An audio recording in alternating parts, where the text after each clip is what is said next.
Oikein hyvää torstai-huomenta ja tervetuloa Logistiikat, aallot ja tuulet webinaarisarjan 4. osaan. Olemme saaneet studion uusia asiantuntijoita ja tarjoamme tänään mielenkiintoisia tuoreita näkökulmia ajankohtaisiin aiheisiin. Tänään keskitymme Euroopan logistiikkaan. Meillä on erityisen antoisa keskustelu tulossa, kun mukana on Petri Nikupeteri, myyntijohtaja Wallenius Sol varustamolta ja pitkän linjan logistiikka-asiantuntija Atte Ingman. Minun nimeni on Juha Isohanni ja toimin NTG Airtowersin toimitusjohtajana sekä webinaarin avaajana tänään. Lämmin kiitos teille hyvät osallistujat, olette jälleen kerran sankoin joukoin linjoilla. Esittelen panelistit. Petri toimii nykyisin Nordic-alueen myyntijohtajana Wallenius Sol varustamolla. Sitä ennen hänellä on pitkä ura Outokummun organisaation eri johtotehtävissä. Ja hän on myös kerättänyt useamman vuoden kokemuksen sataman toimitusjohtajan tehtävistä. Eli paneelissa on mies, jolla on vankka asiakasnäkökulma yhdistettynä vahvaan varustamo- ja satamaliiketoimintataustaan. Atella on taas päälle 3 vuosikymmenen kokemus logistiikasta. Sitä on osaamista tarttunut mukaan niin valtamerivarustamoiden, oman yrittäjyyden kuin Short Sea-varustamon johdon ja myynnin työtehtävistä. Uskon, että Atte nostaa keskustelussa esiin ja painottaa niitä maantieteellisiä alueita, joilla Short Sea- ja multimodal-ratkaisut luovat kilpailuetua teille. Jukka toimii meidän NTG Airtowersin yhtiön myyntijohtajana ja panelistin puheenjohtajana. Jukka on kerännyt vanhaan tapaan kaikki webinaariin lähetetyt ennakkokysymykset ja niitä tänään sitten käsitellään. Kiitos oikein paljon siitä aktiivisuudesta. Ja seuraavaksi esittelen meidän tiimimme uusimman jäsenen. Hän on Hanne Salo. Hanne toimii NTG Airtowersin liiketoiminnan kehityspäällikön tehtävissä. Hänellä on pitkä työhistoria varustamo- ja logistiikka-alalta. Ja Hanne tulee pian virittelemään meidät webinaarin aiheeseen käymällä läpi oleellisimmat asiat kalustoista ja reiteistä. Nyt sukelletaan siis logistiikka-alan ajankohtaisiin aiheisiin ja katsotaan, mihin suuntaan ala on menossa. Toivotaan, että seuraavat 45 minuuttia te saatte hyvän läpileikkauksen siitä, mitä eri logistiset ratkaisut Euroopassa voivat tarjota ja miten ne voivat helpottaa työtänne ja asiakkaidenne arkea. Olipa kyse sitten toimitusvarmuudesta, kustannuksista, turvallisuudesta tai jostain muusta tärkeästä. Nyt on Hannen vuoro. Hän tulee viemään meidät syvemmälle tähän aiheeseen ja luomaan uutta näkökulmaa. Tervetuloa, Hanne.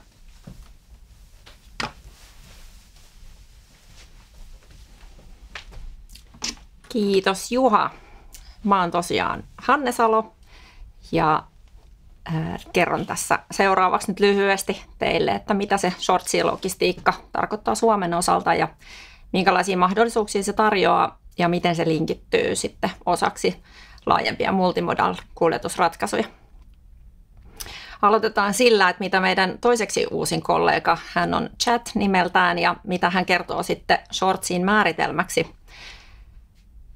Short sea-kuljetukset eivät ylitä mannerten välisiä valtameriä, vaan merikuljetukset tapahtuu alueellisesti mantereen sisällä. Ja siitä me puhutaan nyt. Suomessa on useita kymmeniä satamia, jotka palvelee kuljetusten erilaisia tarpeita ja noin 20 niistä käsittelee ulkomaan kauppaa ja tänään keskustellaan noin 10 suomalaisesta satamasta. Kontteja käsitellään säännöllisesti Kotkassa, Helsingissä, Raumalla, Kokkolassa, Oulussa, Kemissä ja Torniossa. Ja sitten kuljetusalustoina toimivia kasetteja tai mafeja taas ei käsitellä ihan kaikissa näissä konttisatamissa, mutta muun muassa Pietarsaaressa, Oulussa ja Turussa näin tehdään. Euroopassa sitten on näitä viennin määräsatamia ja ne vaihtelee sitten jonkun verran valitun palvelun ja lopullisen kohteen sijainnin mukaan. Ja Näitä reittejä sitten palvelee säännöllinen linjaliikenne, eli käytännössä vähintään 1 viikkolähtö on säännöllisesti viennissä. Kuljetusaika siinä 4-7 päivää, riippuen vähän yhteydestä. Merimatka on kuitenkin vain osa tätä tavaran kuljetusreittiä, ja short sea-kuljetukset yhdistyy joustavasti Euroopan maantie- ja rautatieverkkoon. Ja tämän ansiosta sitten käytännössä koko Eurooppa on saavutettavissa tällä monipuolisella kuljetuskalustolla. Ja vastaavat palvelut toimii tietysti sitten myös tuonnissa. Käytännössä samat reitit ja kalusto palvelee Suomen tuontia tosi tehokkaasti. Short sea-liikenteessä kalustoa on tosi monipuolisesti.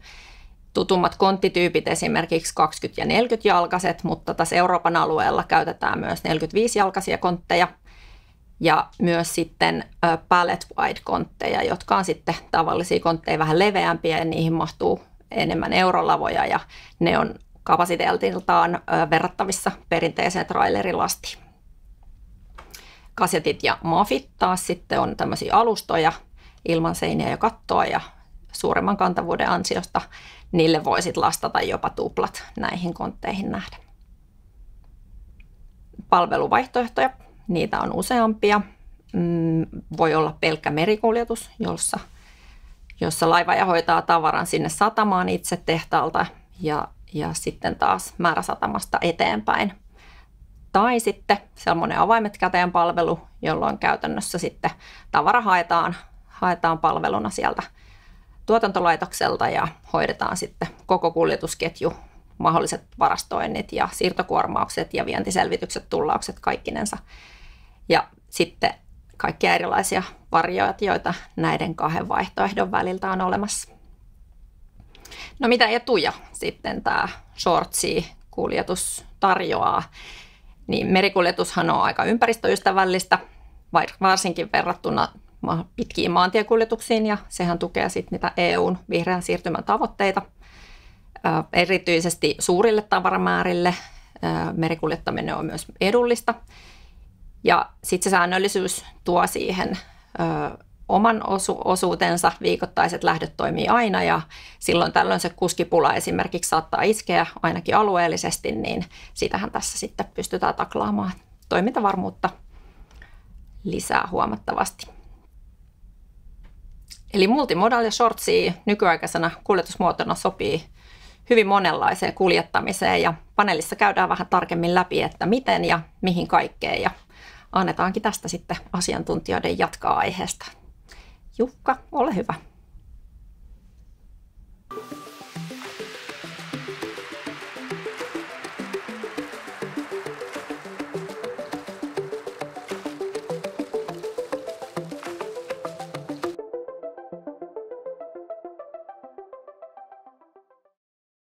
Kiitos Hanne, kiitos Juha ja tervetuloa hyvät herrat minunkin puolestani. Kiitos. Sukelletaan suoraan webinaariaiheisiin. Ensimmäisenä meillä on trailerit tien päällä.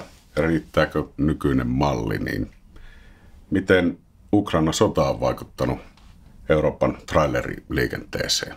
Aloittaako vaikka Atte ensin? Joo, siellähän on moninaisia vaikutuksia. Tietysti lähtien siitä, että ukrainalaiset miehet on puolustamassa omaa maatansa siellä ansioituneesti ja se vaikuttaa tietysti siihen, että ukrainalaisia kuljettajia ei ole markkinoilla saatavilla.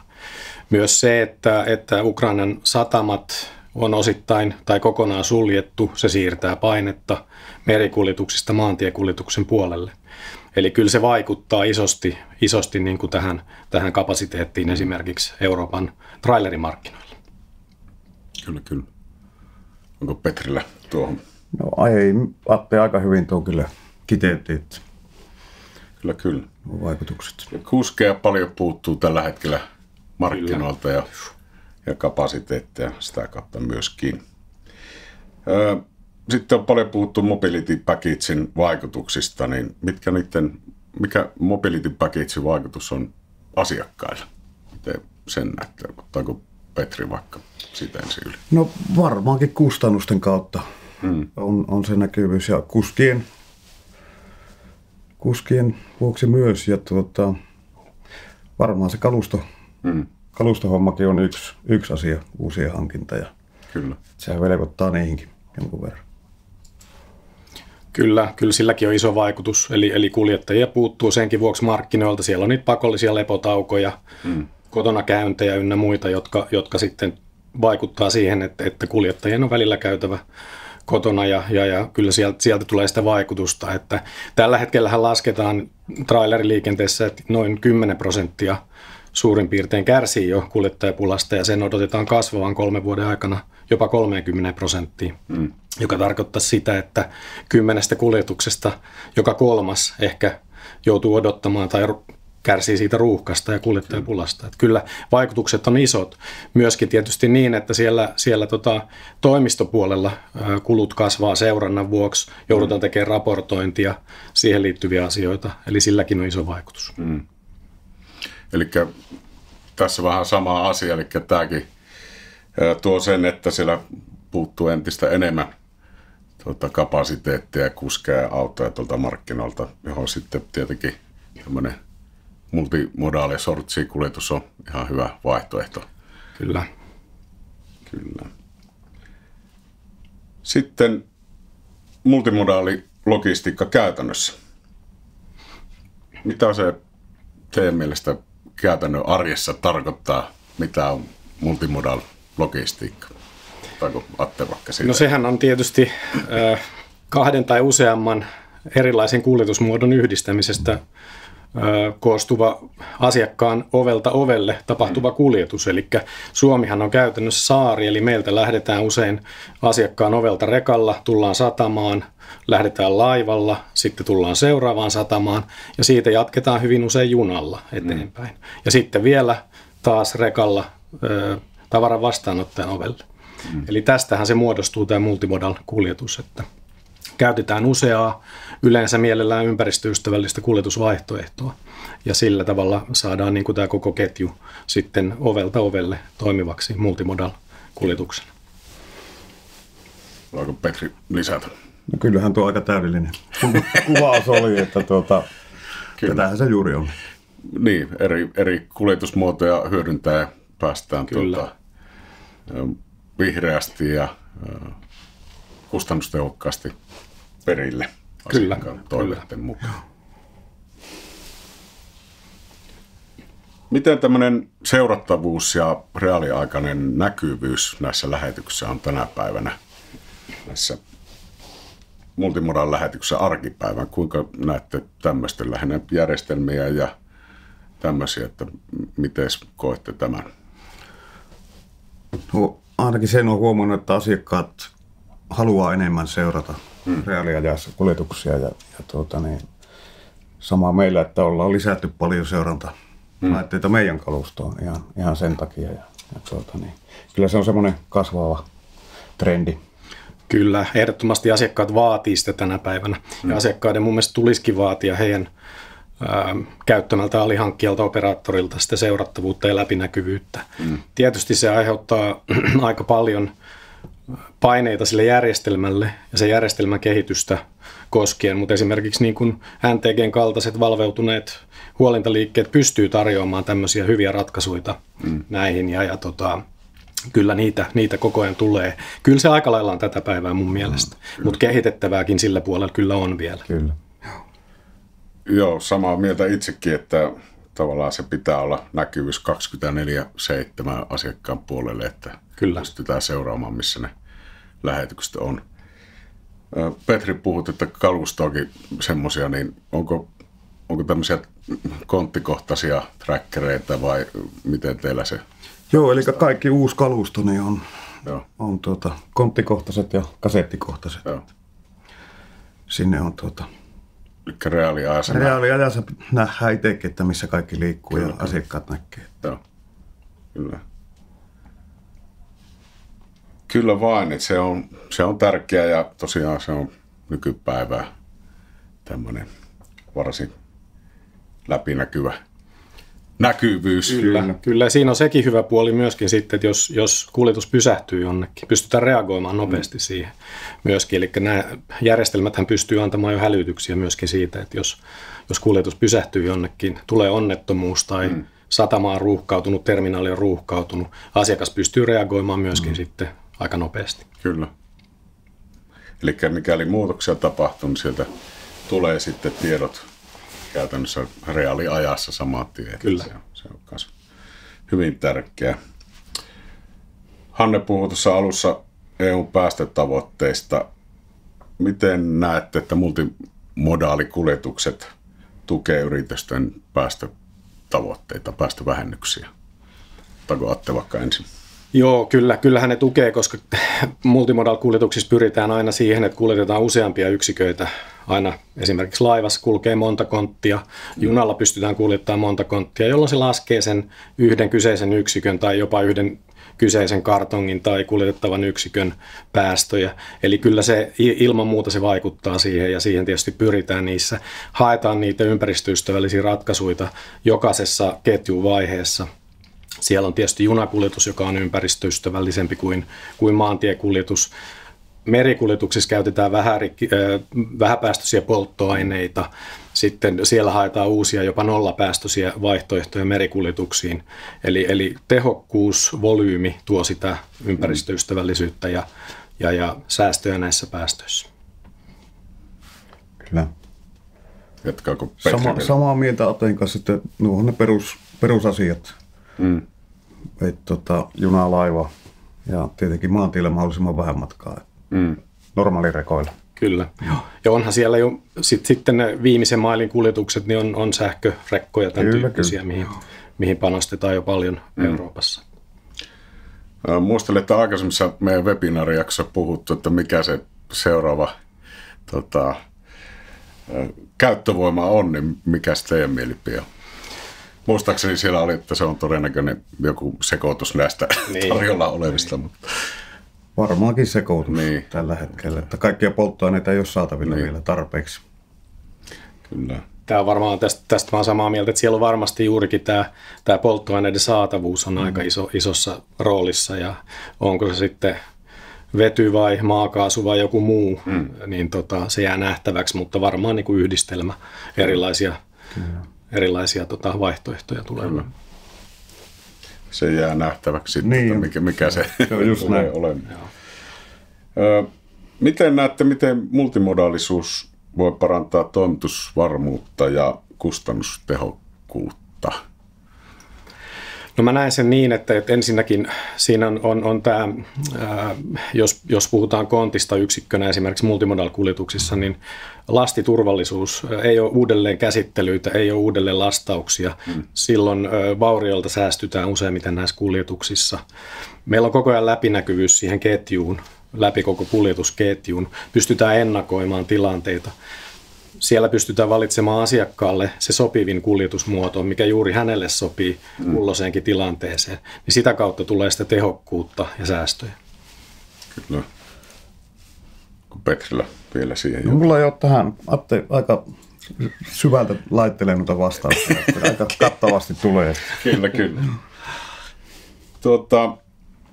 Sitten vähän puhutaan hyödyistä näissä sortsikuljetuksissa, niin miten näette, kenelle, mille asiakasryhmille se sopii parhaiten? Ja ehkä vähän perusteluita, miten näette, että mikä siinä on se syytä. Ottaako Petri? No ehkä lähtisin siitä, että ainakin niin meidän tapauksessa niin paljon tämmöisiä niin projektikeikkaa. Se on hyvä. Sitten on paljon tankkikontteja, raaka-aineita, tämmöisiä kuljetetaan. Ja tietenkin ne on aina vähän isompia määriä, mitä on niin meillä tuossa rundissa. Että kyllä se kaikenlaisia asiakkaita palvellaan tällä hetkellä. Että kyllä se niin sopii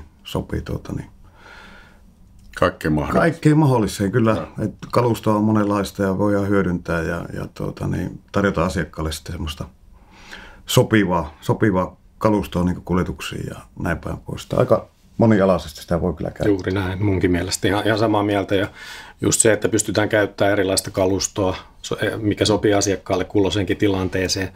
Volyymi asiakkaille, esimerkiksi metsäteollisuuden vientiin, sopii erittäinkin hyvin Eurooppaan. Niihin liittyviä tuotteisiin. Tuonnissa päivittäistavara, tuonnit, kaikki tämmöiset, missä on volyymiä, sopii hyvin. Mutta tietysti miksei myös niin kuin kappaletavarakontteihin ja tämän tyyppiseen erittäin hyvin sopii multimodal-kuljetus myöskin siinä. Kyllä, kyllä. Juuri näin. Puhuttiin niistä kaseteista ja mafista, niin voitko Petri avata sitä, miten sä näet niiden käyttömahdollisuudet? No, käyttömahdollisuudet on monipuoliset. Et niillä pystyy kyllä sitten niinkö volyymilastia, paperia, sahatavaraa ja saadaan niinkö monta periaatteessa autotraileria samalle kasetille sen painon takia. Ja sitä kautta kustannustehokkuus. Juuri näin, ja ympäristöhommat tulee siinä samalla sitten huomioitua. Ja projektilasteja, että meilläkin on, niin kuin muillakin varmaan on 120-tonnisia isompia, kantavampia mafeja olemassa ja sitten 90-tonnisia kasetteja, jotka on sitten tavallaan niin kuin trailerin kokoisia. Kyllä, kyllä. Että ne on kyllä sillä lailla käteviä ja paljon käytössä. Niin. Konttikuljetukset on varmaan paljon tutumpia overseas-liikenteestä ja nämä kasetit ja mafit on vähän sitten sanotaan semmoisia, ei niin tuttuja. Niin, vähän spesiaalisia. Niin, joo, kyllä. Haluatko Atte vielä tuohon ottaa jotain? Ei mulla oikeastaan tuohon ole sen enempää lisättävää, että on kyllä samaa mieltä tästä. Sitten vähän kohdemaita, mihin näette, että multimodaalikuljetukset sopii parhaiten. Tuossa meidän studioseinällä vähän karttaakin, mutta ei tarvitse ruveta siinä sääennustajamaisesti näyttelemään. Niin, täällä. Mutta vähän semmoisia, mitkä on niin viennissä kuin tuonnissa hyviä kohdetta ja lähtömaita. Niin, multimodaali shortsia kohteita, niin kyllä Saksan satamat, sitten tietenkin Belgia ja Hollanti alue on hyvä ja sitten ihan tuonne Espanjaan asti. Että kyllä ne niin kaikki on ja monessa näissä isoissa satamissa on hyvät jatkot. On junamahdollisuutta ja ihan tuonne Etelä-Eurooppaan asti, Euroopan läpi. Kyllä se niin tuohon. Ja totta kai sitten Itäblokki on Puola ja näitä Latvia, Liettua paljonkin. Että kyllähän se aina kun löytyy satama, mihin voi mennä, niin kyllä se yleensä hyvät jatkot sieltä löytyy. Kyllä. Hyvin on mun mielestä katettu tuo Pohjois-Eurooppa. Kyllä, joo. Englanti, Irlanti täytyy ehkä lisätä. Joo, kyllä. Tuohon myöskin. Ja just niin kuin sanoit, niin tämä Itä-Euroopan puoli on semmoinen kasvava markkina ja enemmän junayhteyksiä. Esimerkiksi Beneluxista, Pohjois-Saksasta löytyy sinne ja Puola, hyvinkin suuri ja tärkeä markkina. Niin kyllä näitä yhteyksiä on. Italia, erittäinkin semmoinen aktiivinen alue myöskin, jos on liikenteitä. Näistä junayhteyksistä vielä, kun Atte varmaan osaa niistä kertoa enemmänkin, niin osaatko sanoa, meillä puhut, että Benelux ja Saksat ja nämä, mutta miten Italia junayhteydet Euroopassa on hyviä. Kyllä. Niin nehän toimii vallan loistavasti. Kyllä, eli siis kontti otetaan sieltä laivasta siellä Short Sea-terminaalissa ulos, jonka jälkeen se joko siirretään junaterminaaliin tai sitten suoraan siitä Short Sea-terminaalista junaan ja ehkä menee suoraan tai jonkun hubin kautta sitten kyseiseen kohdemaahan, esimerkiksi Italia tässä tapauksessa tai Itä-Eurooppa yhtä lailla. Ja siellä sitten se viimeinen maili asiakkaalle rekalla. Eli siellä on useampia terminaaleja, joiden kautta se kontti kulkee ja myöskin takaa sen, että se seurattavuus on silloin siellä olemassa. Eli terminaalit rekisteröi tietysti aina, kun tapahtuu liikkeitä ja näin se tapahtuu. Ja tuohon vielä sen verran, volyymilasteille, niin ei ehkä suoraan multimodaali, mutta sitten niin shortsin kautta, että saadaan tavallaan niin uudelleen lastataan Euroopan satamassa ja sitten lyö vaunuihin. Kyllä. Ja siitä sitten Italia. Italia on yksi hyvä esimerkki. Joo.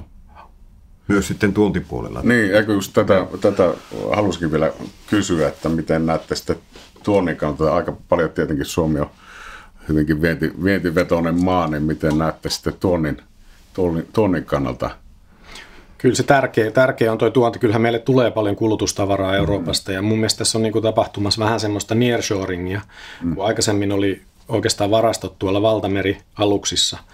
Nyt näiden kaikkien häiriöiden takia, mitä on ollut viime aikoina, niin ehkä tuojat ja yritykset on huomannut, että kannattaa olla vähän varastoja täällä Euroopassakin myöskin, ehkä tuotantoakin jopa lähempänä.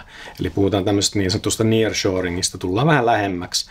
Ja tämä niin kuin antaa, siis multimodal-kuljetus antaa näille tuotteille ja tuontivirroille myöskin niin kuin erittäin hyvän työkalun tuoda sitä Suomeen päin. Kyllä. Miten sitten tuossa puhuttiin paljon kalustoasiaa, että käytetään näitä normaaleja kontteja, 20-vuotiaita, 40-vuotiaita, 4-vitosia ja paletwidea, mutta miten sen saatavuuden, miten näette sen Suomessa tällä hetkellä? Ja onko siinä mahdollisesti tulossa jotain muutoksia? No tuossa niin kuin Euroopan short sea-liikenteessä ja siihen liittyvässä, niin Suomihan on surplus-alue, joka on vähän toisinpäin kuin deep sea-varustamoilla. Eli sitä kalustoa kyllä löytyy aika hyvin Suomesta.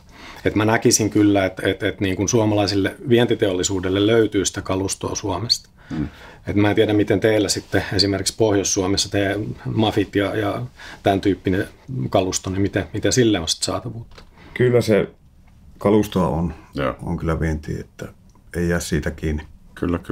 Että sitä kyllä liikkuu molempiin suuntiin ja pojat pitää huolta, että niitä on oikeassa paikassa oikeaan aikaan sitten niitä. Niin hyvin oleellinen. Riittää, niin. Ainakin niin osaatte tietenkään muista sanoa, mutta meidän kohdalla on näin. Kyllä.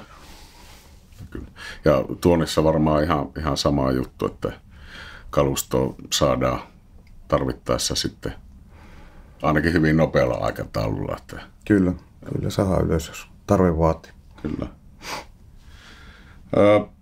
Mites tässä nyt on puhuttu trailereista ja niiden sanotaan, että lievistä ongelmista tuolla ja miten multimodaalia shortsia sitten siihen asettuu, niin miten sanotaan, että jos teidän pitäisi myydä shortsia kuljetus, niin mitkä on ne myyntiargumentit, millä myisitte sitten? Kyllä se on mun mielestä se läpinäkyvyys, tehokkuus, lastiturvallisuus. Kyllä. Ei tule niitä uudelleen käsittelyitä ja asiakas näkee jatkuvasti, missä mennään. Ei tule pullonkauloja, tulee huomattavasti vähemmän odotusaikoja kuin ehkä trailereilla tänä päivänä. Niin kyllä siellä ne argumentit on mun mielestä. Se on kustannustehokas myöskin. Joo, ja varmaan, niin että se on semmoinen niin yhden kassan periaatteessa, että sulla voit tarjota kokonaisuuden ja kyllä. Sitten se on asiakkaallekin vaan niin yksi rajapinta. Niin. Ja vihreät arvot varmasti. Kyllä varmasti, joo. No ilman muuta ei unoita. Niin, tuossa niistäkin jo sivuttiin, niin se on varmaan yksi tärkeimmistä.